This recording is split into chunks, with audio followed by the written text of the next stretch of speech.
It was a quiet Sunday morning when my wife, Laura, told me she was heading to church. She said she wanted to spend some time praying and attending the service. This wasn't unusual. She'd been going regularly for months, sometimes alone, sometimes with friends. I kissed her goodbye and watched her drive off, not suspecting anything. But something inside me that day felt off. A strange unease I couldn't quite shake. About an hour later, I finished some work at home and decided to surprise her by picking her up from church. I thought it would be a sweet gesture. Maybe we could go for breakfast afterward. I grabbed my keys and drove toward the church she usually attended. The streets were quiet, and when I arrived, I parked right outside. I expected to see her car in the lot, but I didn't. I thought maybe she parked further away. So I decided to text her, "Hey, I'm outside waiting." A few seconds later, I saw the 3 little dots showing she was typing. Then, nothing. They disappeared. A minute later, they came back. Then gone again. Finally, she replied with a short, "What? You're here." I replied instantly, "Yeah, figured I'd surprise you." This time, the dots didn't appear. The silence felt heavy. Then my phone rang. It was Laura. Her voice was shaky as she asked why I came. I told her I just wanted to see her and take her out afterward. She hesitated for a long moment before saying, "I'm not at church right now." That sentence hit me like a punch. I asked her where she was, and she stammered something about being with a friend. My chest tightened. "What friend?" I asked. She mumbled a name I didn't recognize and quickly said she'd be home in a bit. I didn't argue. I simply said, "I'll wait here."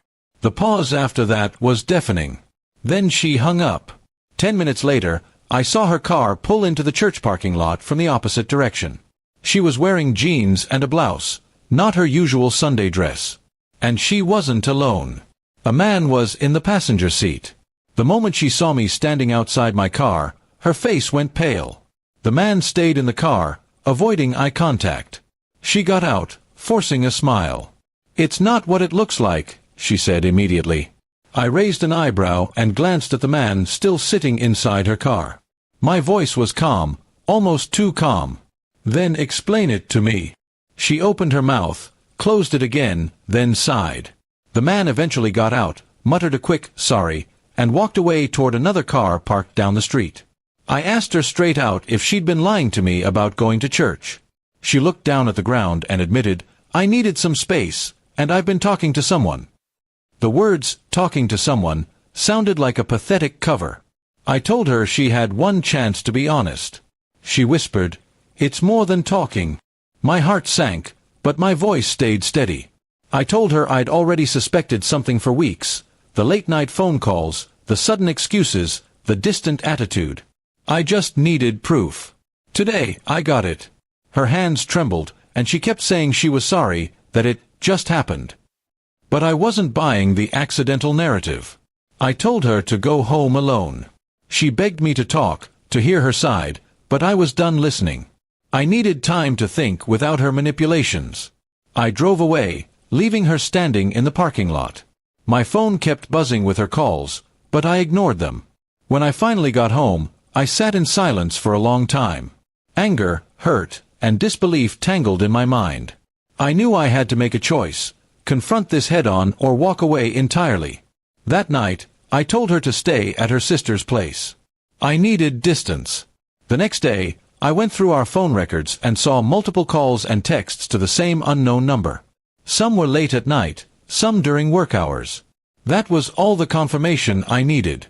I confronted her with the evidence, and she finally admitted she'd been seeing him for 2 months. Her excuse: she felt unappreciated and lonely. I told her if she felt that way, she could have talked to me, not betrayed me. Trust, once broken, is hard to rebuild. I wasn't sure I even wanted to try. By the end of the week, I'd packed some of my things and told her I was staying with a friend. I didn't know what the future held, but I knew one thing: the woman who stood in that parking lot, frozen when she saw me, wasn't the same person I married. And I wasn't sure she ever would be again. Even now, when I think about that day, I can still picture the moment she froze after my text. It was the instant she realized her lies had caught up with her. And in that moment, I knew, the truth always has a way of showing up, whether you're ready for it or not.